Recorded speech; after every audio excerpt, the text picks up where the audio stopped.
এই জন্যই আল্লাহ বলে আকাশটা রাখছি খুঁটি ছাড়া, যাতে তুই দেখিস আর বুঝিস যে এটাকে যদি আমি খুঁটি ছাড়া দাঁড় করাইতে পারি, তাইলে তোকেও আমি খাড়ার উপরে নাচাইতে পারি।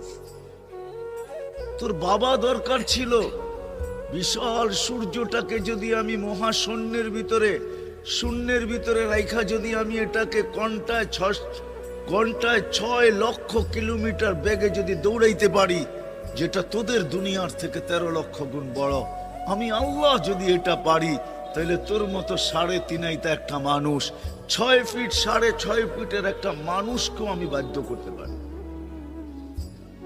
আল্লাহ বাধ্য করার হাজারো নিদর্শন আমাদের সামনে দিয়া দিছেন, কিন্তু আল্লাহ বলে তোকে আমি বাধ্য করব না, তোকে বুঝাবো। বিদায় আল্লাহ বুঝাইতেছেন আমাদেরকে। বিদায়